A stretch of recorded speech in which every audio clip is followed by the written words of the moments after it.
An entitled Karen demands that a pregnant woman move from a special seat on a bus, claiming that this lady was lying about being pregnant just so she could get this special seat. Here's what happened. So this was 3 years ago, and I was 7 to 8 months pregnant at the time. I had 2 doctor's appointments at 2 separate hospitals. This is all due to being a high-risk pregnancy, as it's called in the UK. Because of that, I could not drive, so I had to do a lot of bus travel that day. Everyone in my family was working, and my partner was working as well, to try and save for his paternity leave. At about 8 months pregnant, my feet were swollen. I was huge. I ached, and I just wanted this to go smoothly for me. And to top it all off, it was the middle of July, so it was incredibly hot for me. So I had just had my first hospital appointment, and I was on the bus to go to my second one. On the bus I was taking, I sat down on the designated baby, mother, and elderly seats on this bus. It was pretty obvious that I was hugely pregnant, but I sit with my bag on my lap because the area I live in has a lot of elderly people who travel on the bus routes, so I didn't want to make anyone feel like they couldn't sit next to me if they needed to. I should also note that on this bus at the moment, there were 35 seats available and only 4 passengers, including myself, on the bus. There were plenty of seats for whoever got on the bus. This is going to be important later. The bus stop after I got on, an entitled Karen and her daughter got on. The Karen paid for her tickets, turned, looked straight at me, and after walking over to my seat, she seriously asked me to move.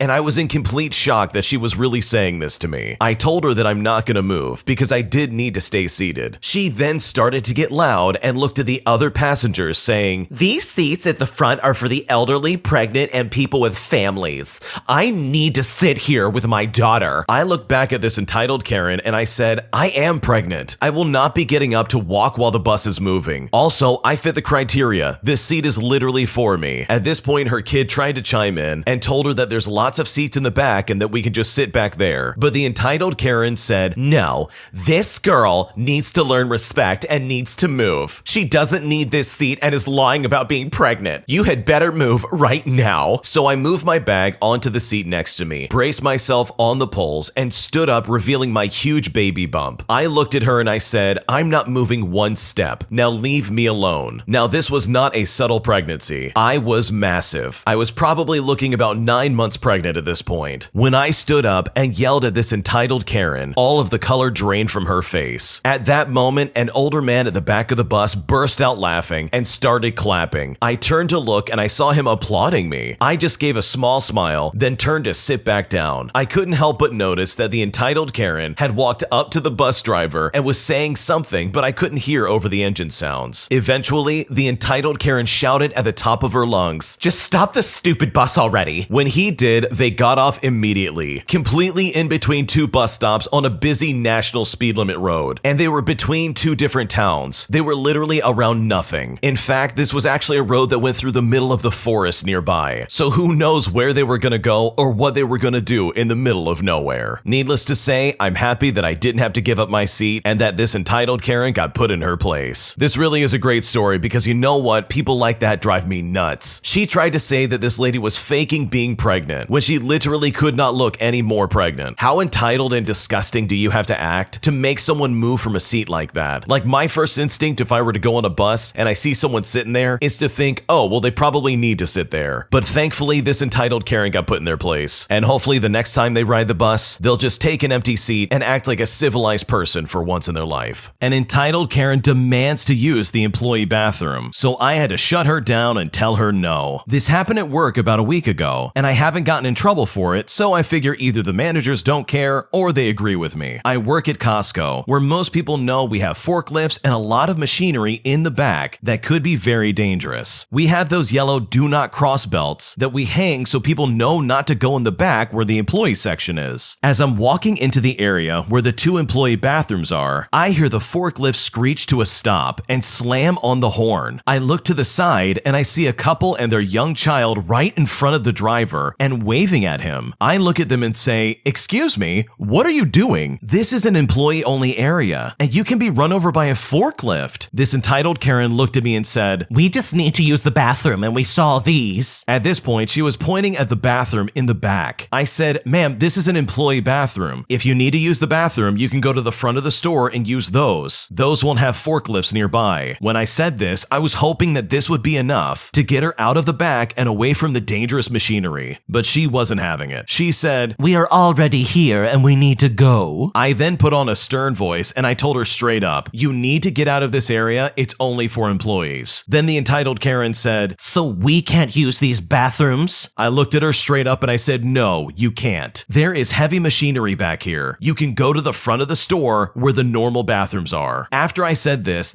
entitled Karen got incredibly angry and gave me a look while the dad just grabbed the kid and walked back the same way. My coworker driving the forklift sat there the whole time, just staring at them and watching it play out. After I walked back to my department, I told my coworkers what happened, and one asked if I let them use the bathroom, and I told them absolutely not. I'm not being paid to babysit some idiots who are obviously too dumb to know where they should and shouldn't be. Good for this employee for stepping up and saying, "No, you can't use these bathrooms," because knowing my luck, the one time I say, "Sure, go ahead and use the bathroom," is the one time they slip, fall, break their ankle, and then I get blamed and sued for some kind of negligence of some kind. When it comes down to it, you gotta follow protocol and protect your job, because some customers will try and do everything they can to wiggle past the rules just for them. And I really think the original poster is gonna be safe here. You really should not get in trouble for following company policy, as well as protecting yourself as well as the company from possible liability, because that would be an absolute nightmare to deal with. And I know if I was in their shoes, I would not want to be mixed up in that, because very quickly I would see myself in the unemployment line well before this case even gets started. My boyfriend has a best friend who's a girl, and I worry that they are getting a little too close to each other, and I don't know what to do. So I've been with my boyfriend for 7 months, and we've been friends for several years. He's been friends with this girl for about the same amount of time, although they were probably closer before we were. I've met her and I've hung out with them multiple times. She is very sweet to him, and they both try to include me sometimes when they hang out, which is why I wonder if I'm just overthinking the situation. But there are legitimate situations that make me concerned as to what's going on. For one, they text almost every day, usually throughout the day. She comes to him constantly when she's upset, as well as when she's having boy problems or when she's been drinking. The other night, she was trashed and started texting my boyfriend about all kinds of boy problems that she was currently having. They also hang out alone most of the times they do things together, whether it be at her house or in her room, or when they're running errands together. He also used to buy her things a lot, like when they hung out and she saw something that she wanted. He would say something like, "Oh, I'll just get it for you." He even got her a Valentine's Day card as well as some candy this year. Whenever we are together, he talks about her a lot. If we're together and she sends him something over the phone, he'll stop what he's doing and say, "Oh, look at what she sent me. Isn't this a cool picture?" Stuff along those lines. And to top it all off, my boyfriend said that if we ever had any problems in our relationship, he said that he would go to her, which was really disturbing to hear. For the record, we haven't really had any fights, and we're on good terms and we settle disagreements pretty quickly. Overall, I don't really know what to do, or if this is even a reasonable concern. The last thing I'd want is to initiate any sort of rift in their friendship, but I can't shake the feeling that I'm getting more and more uncomfortable over time. How can I approach this with him, if at all, and still maintain their friendship? Because the last thing I want to do is tear that apart. What should I do? This is definitely a tough situation to be stuck in. I can completely understand where you're coming from, where his female best friend seems to have a better relationship with him than you do, and that can be really concerning. And it's also kind of concerning to hear that he would go to her if you guys had any issues. That could definitely be seen as a big red flag. But I think overall, I think you just need to talk to him and find some kind of boundaries. It seems like he really values his friendship with this girl, and I think that's exactly what it is. It's just a friendship. I would be more concerned if there was any indication of flirting or anything along those lines that would lead you to believe that there was more than just a friendship on your hands. And from the sounds of it, it doesn't really seem like there's anything like that. So I really wouldn't be worried about something that isn't the case, because that's just going to drive you nuts otherwise. My girlfriend of 4 months is constantly in a bad mood, and I honestly don't know what to do or how to handle this situation. First, a bit of background. My girlfriend and I met on a dating app 5 months ago. We both gravitated towards each other because we were both single parents. Our kids are coincidentally 4 days apart, which laid the foundation for a great start to the relationship. We both come from horrible past experiences, and we're both kind of hesitant and nervous at the start. But after a month of dates, almost every other day, we decided to make it official. Everything at first went fine and dandy. We laugh and we get along, we share great experiences together, but unfortunately, I have become increasingly concerned about my girlfriend. She is, to me, my dream girl. The way she held herself and the way she talked when we first started was so magnetizing. In fact, our kids get along great. I seriously seriously see a future with all of them, but one thing keeps holding me back. She constantly goes through mood swings, and they're always usually more negative than positive. And that's not to say that I don't have my moments either, but I'm extremely more optimistic than she is, and I always find myself having to be the caregiver when it comes to emotions. I put mine aside to help her with hers. I tend to steer clear of saying what's on my mind in fear it will lead to arguments, which have seemed to become a common occurrence lately. We've talked about communication, and we both agree